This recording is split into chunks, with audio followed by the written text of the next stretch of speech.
Bonjour à tous et bienvenue sur Mice Opportunity. J'espère que vous allez bien et que tout est correct chez vous.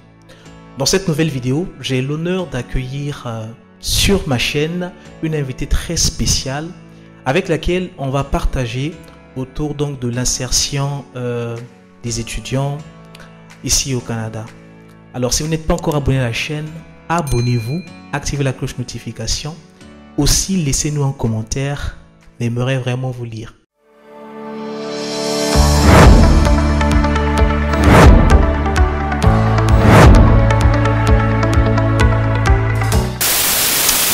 Bonjour Sek.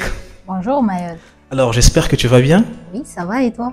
Je vais bien, merci. Super. Et merci pour l'honneur que tu me fais d'accepter de passer sur ma chaîne.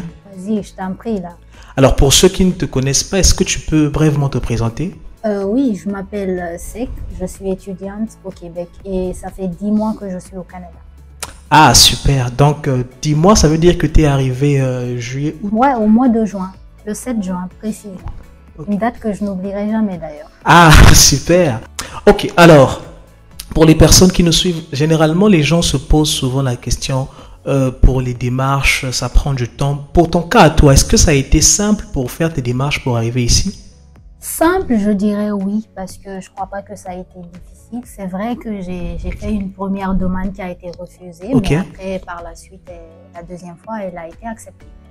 Ah super, donc c'est la même année donc finalement que tu as... Oui, ça s'est passé effectivement dans la même année. Ok, alors là tu es arrivé en juillet, tu as commencé en juin, ok, ouais. Excuse-moi, tu as commencé donc, tu as commencé tout de suite dès que tu es arrivé ou bien?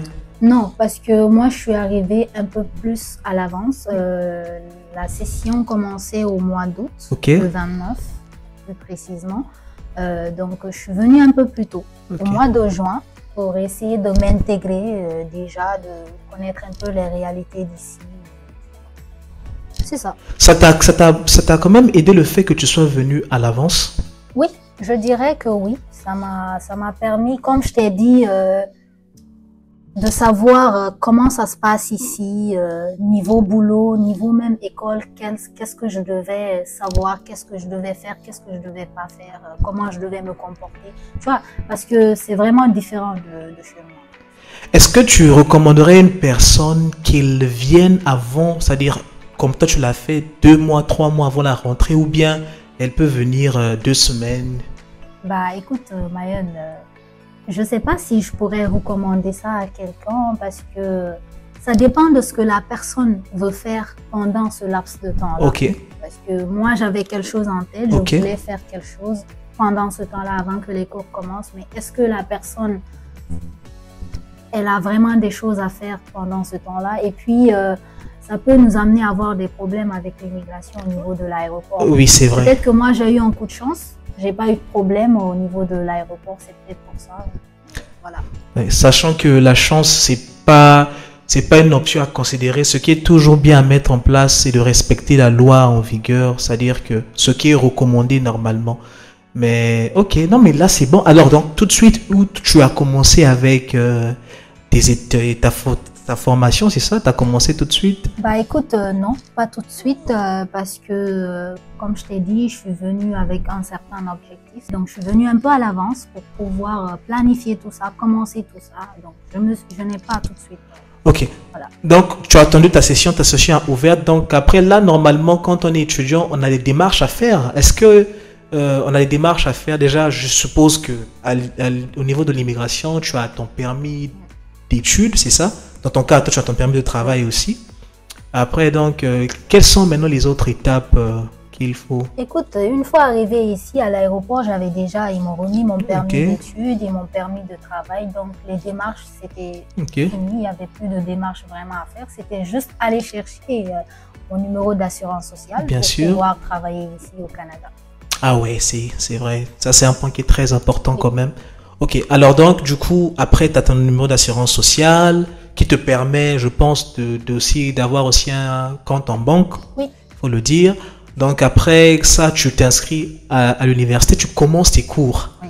Alors, pour toi, qui a étudié en Afrique, lorsque tu commences à faire des cours ici, comment est-ce que tu le vis? C'est une bonne question. Comment je le vis? Alors, déjà, j'avais une idée de comment ça allait se passer. J'avais une certaine idée, mais la réalité, c'était pas ça. J'ai vu que c'était carrément différent de ce que je pensais, de ce que je croyais. Parce que, comme tu le sais déjà, il y a la barrière de la langue. Oui. Ici au Canada, ils ont vraiment un accent un peu spécial. Ils ont leur manière de parler le français. Donc, il faut vraiment ouvrir grand les oreilles pour pouvoir comprendre leur façon de parler. Ok, juste pour spécifier un peu pour ceux qui le suivent, comme elle a dit, en fait, elle est au Québec, donc au Québec, c'est sûr qu'on parle français, mais vraiment, il faut avoir, quand tu n'as pas encore écouté les Québécois parler français pour la première fois, ça peut être vraiment un choc, quoi. Un choc culturel d'ailleurs. Ok, donc, mais maintenant c'est-à-dire maintenant, comment tu fais pour t'organiser? Parce que lorsqu'on est en Afrique, on nous dit souvent, d'ailleurs même moi j'étais l'une des personnes qui disait le plus que non, l'école c'est facile, hein, en Occident c'est facile, nous ici en Afrique on souffre, on se lève tôt le matin. Mais dis-moi, est-ce que tu as eu cette impression-là que c'est facile comme on le dit? Non, franchement non, j'ai pas eu cette impression que c'était facile. Parce que déjà, comme je t'ai dit, travailler, étudier, c'est vraiment pas quelque chose de facile. Ok. Il fallait jumeler les deux. Donc, il faut trouver son équilibre entre les deux. Alors, maintenant, pour une personne lambda qui veut venir faire les études, selon toi, quelle est déjà à la base, c'est-à-dire, comment est-ce qu'elle peut faire pour mieux réussir sa gestion, la gestion de cours, la gestion de ses études? Comment elle peut faire? Une bonne organisation, je dirais. Ok. Il faut savoir s'organiser, surtout si tu dois travailler et en même temps étudier. Il faut avoir un planning en fait. Ok. Il faut se planifier, c'est une organisation. Ok, ça c'est très important. D'ailleurs, même moi je crois qu'aujourd'hui, il y a quelque chose qui est assez intéressant que les étudiants étrangers peuvent faire, c'est de se rapprocher dans leurs universités des services d'accueil qui peuvent les aider aussi. Les intégrer facilement. Voilà, ça peut être vraiment intéressant de ne pas se gêner dans ce sens-là. Alors, donc finalement, aujourd'hui, on peut se dire quand même, après 2 sessions, parce que ça suppose que déjà, tu as déjà entamé ta 2e session et que la première session a été réussie. Et voilà, après avoir terminé la première session, selon toi, qu'est-ce que tu retiens de ça? Qu'est-ce que je retiens de ma première session? De ta première session. Bah écoute, difficulté, adaptation, tout ça. Mais c'était quand même bien. C'était quand même bien cette différence-là que j'ai vue ici. Ça m'a appris plein de choses. Ça m'a appris plein de choses, franchement. Ça m'a aidé à grandir, on va dire. Ça, c'est vrai. D'ailleurs, même l'une des choses que moi je retiens le plus, c'est-à-dire que c'est le fait de travailler en groupe avec d'autres personnes. Ouais. En plus, là, tu dois trouver dans ton emploi du temps le temps nécessaire pour travailler avec les autres. Et les autres aussi sont aussi occupés. Après ça, vous avez des travaux qui viennent. Chaque professeur a ses travaux qu'il se met. Parfois, c'est pas le même jour. Et là, c'est... Après avoir fait la première session quand même, ça nous permet de grandir un peu, d'anticiper d'ailleurs. Pourquoi pas terminer les sessions, terminer plutôt les travaux bien avant la date d'échéance. Oui, surtout ça. Hein? Surtout ça. Ok, alors, tu sais comme moi, c'est que le Canada, c'est un pays, comme tu as dit, bien de rêve. Beaucoup de personnes veulent venir étudier ici. Et beaucoup de personnes surtout veulent y venir parce qu'ils savent, en étant étudiants, eh bien, on peut travailler. Oui. On peut travailler. Et dis-moi, la notion du travail, la manière dont on l'apprend quand on est en Afrique, est-ce que c'est la même notion du travail qu'on a réellement lorsqu'on est ici? Non, je dirais non. Parce que nous, en Afrique, on a cette idée-là de facilité. Genre de venir trouver un boulot facilement, travailler, gagner de l'argent. Alors que la réalité du terrain, c'est vraiment pas ça. Trouver du travail ici, c'est vraiment très difficile déjà d'abord. Et si tu l'as encore, c'est encore plus difficile parce que c'est des boulots, c'est pas facile.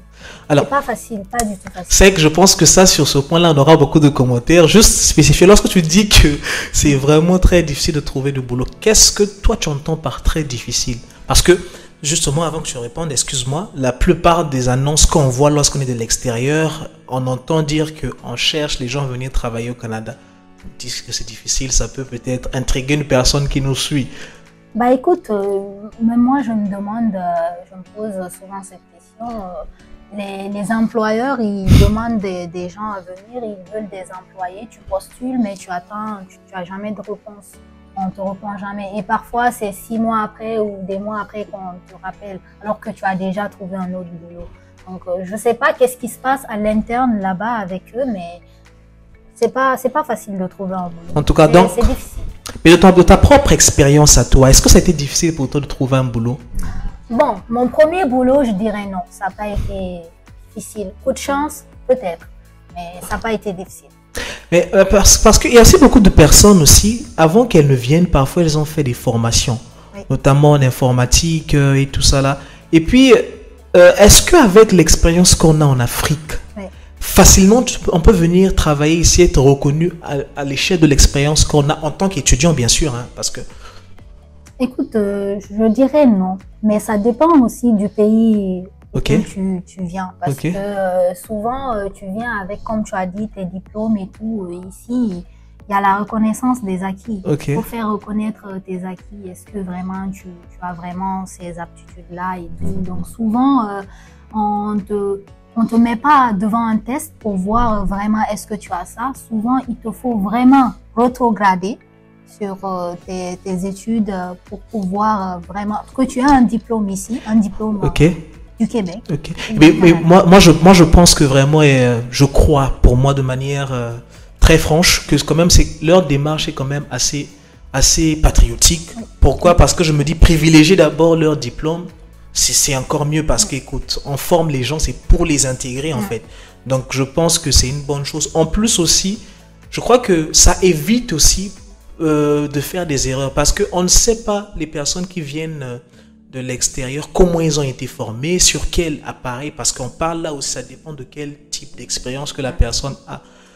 Connaissant, je vais appuyer ce que tu dis, connaissant aussi les réalités de l'Afrique. Surtout lorsqu'on vient en Afrique. Oui, là vraiment, tu as raison sur ce point. Donc, du coup, pour toi, ça a été facile pour ton premier boulot, et puis, donc, tu as trouvé un autre boulot. Et maintenant, quand tu as eu à avoir 2 boulots, avec l'école, comment ça se passait? Tu n'avais pas une certaine pression? Non, mon deuxième boulot, je l'avais avant que les cours ne commencent. Ok. Donc, la reprise des cours est arrivée. J'ai dû choisir un des boulots parce que je ne pouvais pas faire les 3 écoles, 2 boulots en même temps. Alors, il y a une question que j'aimerais te poser. Parce que j'ai fait une vidéo sur la chaîne où je disais qu'il était impossible à un étudiant étranger, c'est-à-dire ayant un statut d'étudiant étranger, de travailler et de payer ses études, sauf à quelques exceptions près. Maintenant, selon toi, est-ce que tu penses que c'est possible de travailler pour payer ses études?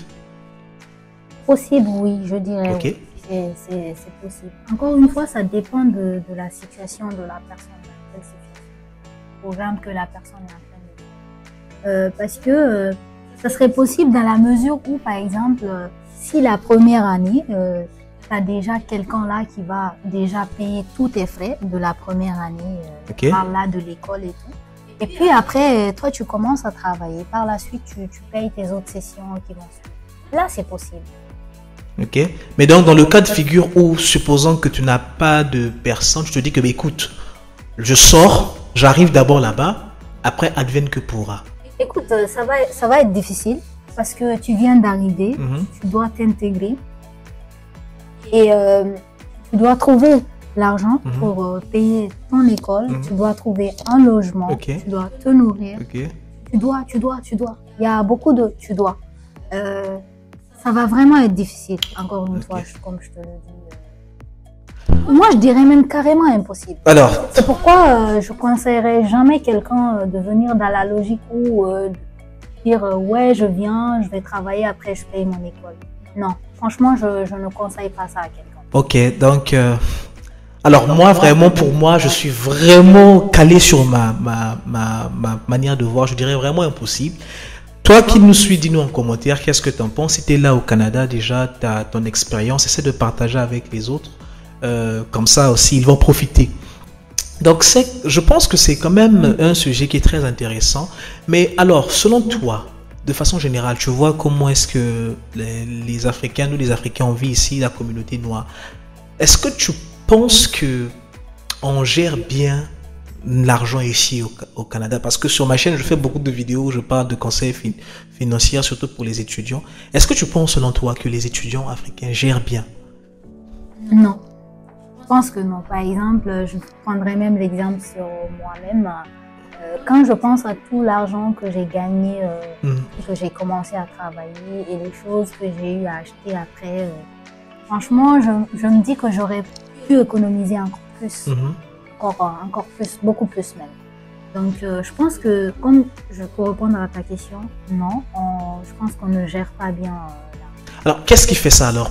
Est-ce qu'on ne gère pas bien parce qu'on gagne moins, donc ou bien on n'a pas la culture financière, bien, selon toi c'est quoi? Je pense que c'est plus parce qu'on n'a pas la culture financière. Par exemple, dans mon cas, c'est lorsque j'ai eu à regarder une vidéo là sur YouTube d'une étudiante aussi qui était là depuis pas mal d'années. C'est là que j'ai vraiment réalisé que je gaspille. Okay. J'ai gaspillé. Okay. Que j'aurais pu économiser encore plus si je le voulais. Okay. Mais je pense que surtout sur le côté gestion là, peut-être en fonction de ce que les personnes vont demander en commentaire, on pourra peut-être en faire une autre vidéo où on pourra vraiment en parler en long et en large. Mais j'aimerais aussi aborder ce que tu venais à peine de dire, en fait, les étudiants et les opportunités au Canada. Je pense que les étudiants saisissent les opportunités qu'il y a ici sur place par rapport à ton entourage, par rapport aux personnes. Comment tu vois leur réaction par rapport aux opportunités qu'il y a ici? Écoute, sur ce point, je dirais chacun a sa chance. Ok. Chacun a sa chance, chacun a ce qu'il veut faire plus tard et tout. Mais pour répondre à ta question, je dirais peut-être que non. Peut-être que même si on le fait, mais on le fait sans nous en rendre compte. Ok. Parce que tu sais, moi, il y a quelque chose quand même que j'ai saisi. Parce que avant que je n'arrive ici, j'avais déjà cette culture-là déjà de faire des vidéos. Mais tu sais, en Afrique, j'ai rencontré beaucoup de difficultés. La première difficulté, surtout dans mon pays où je viens, c'est l'électricité. Tu as la difficulté aussi d'Internet. On en a, mais ça coûte cher. Aujourd'hui, c'est vrai que nous avons maintenant la connexion avec le Wi-Fi, la fibre optique. C'est mieux, mais ça coûte cher. C'est pas tout le monde qui a cette connexion-là. En plus, lorsque tu arrives à faire des vidéos, si tu utilises la plateforme YouTube, par exemple, tu es obligé de passer par des autres pays déjà qui sont monétisés. Aujourd'hui, la plupart des pays en Afrique ne le sont pas. Donc, tu passes déjà à l'étranger. Pour récupérer l'argent, tu passes encore à l'étranger. Donc, rien que quand tu as la monétisation, par exemple, sur ta chaîne YouTube, quand tu es en Afrique, en tout cas dans le pays où j'étais, pour recevoir, par exemple, ton argent, tu passes par plusieurs personnes, bien par plusieurs intermédiaires. Mais quand je suis arrivé ici, je me suis rendu compte, mais dis donc, j'ai pas le problème d'électricité ici. J'ai pas un problème d'internet ici. J'ai pas un problème de réception de fonds ici parce que tous les moyens, je me suis dit, écoute, je vais profiter de cet écosystème-là pour recommencer, c'est-à-dire pour faire ce que j'aime beaucoup et grandir dans ce que je fais. Donc, voilà un peu, moi, une opportunité que j'ai vue quand je suis arrivé ici. Et malheureusement, ce qui étonne, c'est que je vois qu'il y a des frères africains avec lesquels qui sont ici. En fait, tu vois, parfois au pays, il était bon dans le slam. Ou bien il avait quand même cette aisance de parler devant les gens. Mais quand il arrive ici, il ne saisit pas, par exemple, les opportunités qui sont au niveau de l'université où on invite des gens à animer des conférences, ou bien il ne se propose pas parfois à être là en tête, dire écoutez, il y a tel événement, est-ce que je ne peux animer, est-ce que je peux aider juste pour... Parce que ici, il y a des plateformes quand même, je pense que tu le sais, qui sont beaucoup plus, c'est-à-dire les gens se rassemblent. Tu vas voir que vous avez un événement à l'université, mais il y a des personnes qui sont invitées, des personnes externes, et facilement, on peut te voir. Une personne peut voir et dire, hey, dis donc, cet étudiant-là, il est bon, il est pas mal. Hein? Facilement, ça peut t'ouvrir des portes. Là, j'ai cité par exemple sur l'art oratoire, mais il y a des personnes, par exemple, qui sont bons en danse. Il y a des personnes qui sont bons dans beaucoup de choses, en fait. Mais ils ne saisissent pas en fait cet écosystème-là. C'est quand même assez dommage. Mais bon, alors, pour une personne qui te suit, qu'est-ce que tu lui dirais par rapport à ça? Comment est-ce qu'il pourra mieux saisir les opportunités qu'il y a ici? Ouvre ton esprit. Accepte ce que les autres te donnent. Saisis les opportunités en fait. Ouverture d'esprit. En fait. Moi, peut-être ça arrive parce que c'est plus par peur, je dirais. Okay. Par peur, je sais pas, de mal faire. C'est surtout ça, je dirais. Et sinon, lâche-toi, quoi. Ok. Ça, c'est super. Alors, je pense que beaucoup de personnes ont reçu quand même des idées, des éclaircissements. En fait, ton partage de ton expérience à toi, comment tu es arrivé ici, comment ça s'est passé. Et éventuellement, s'ils ont des questions, c'est sûr qu'ils reviendront en commentaire. Après, en tout cas, merci beaucoup Sec. Mais je crois qu'aujourd'hui, les étudiants étrangers ont plus besoin des gens qui les orientent, surtout ceux qui sont ici. Pas seulement les dire de venir, mais vraiment les orienter ici. Et une fois arrivé, ouais. Oui. Je ne pense pas que vraiment il faut qu'il puisse avoir plus de personnes quand même qui orientent des gens ici afin. Oui, sur ce point, d'ailleurs, je suis tout à fait d'accord avec toi parce que souvent, la plupart des vidéos que nous voyons sur YouTube, c'est des vidéos qui expliquent comment faire pour venir. Et c'est pas des personnes qui parlent de comment ça se passe ici. Une fois arrivé ici, qu'est-ce qu'il faut faire, comment il faut faire, est-ce qu'il faut faire ça, est-ce qu'il ne faut pas faire ça. Donc, il y a ça aussi en fait. Ça pourrait vraiment aider si on avait plus ce genre de vidéos ou ce genre d'aide, okay. Une fois arrivé ici. En tout cas, mais tu sais, dans mes recherches, j'en ai vu quelques-uns. En tout cas, j'ai vu un étudiant qui était venu, ça fait très longtemps quand même, qui s'est lancé et aujourd'hui il fait des choses extraordinaires. C'est vrai que son niveau à lui, ça c'est un autre level, mais quand même c'est ce genre de personnes là vraiment moi personnellement qui m'inspire beaucoup. Et s'il y en a quelques-uns, parce que je le dis pourquoi, parce que tu vas voir que le focus c'est venez. Il y a un programme ici, il y a un programme là, mais vraiment il y a quelques-uns qui sont là qui te partagent par exemple comment tu vas de l'immobilier ici, comment tu peux participer dans un projet agricole, comment tu peux aller en bourse, comment tu peux aller acheter des actions, des obligations. Tu vois, il y a très peu de personnes, mais quand même, il y en a, mais c'est très peu. Et moi, je pense qu'il faut qu'on travaille quand même sur ça. Maintenant, pour terminer, ça, je pense que c'est le dernier point qu'on va aborder, c'est comment maintenant s'est passée ton insertion sur le plan de vue communautaire avec les Québécois en parlant de leur culture, de leur culture, de ce qu'ils, de leur nourriture ici, de leurs habitudes. Comment ça s'est passé pour toi? Bah écoute, au début, c'était incompréhension. C'était incompréhension sur incompréhension. Okay. Mais c'était tout à fait normal. Par la suite, j'ai su apprécier vraiment ce que je vois ici, ce que je vis tous les jours au quotidien avec eux. Franchement, j'apprécie beaucoup.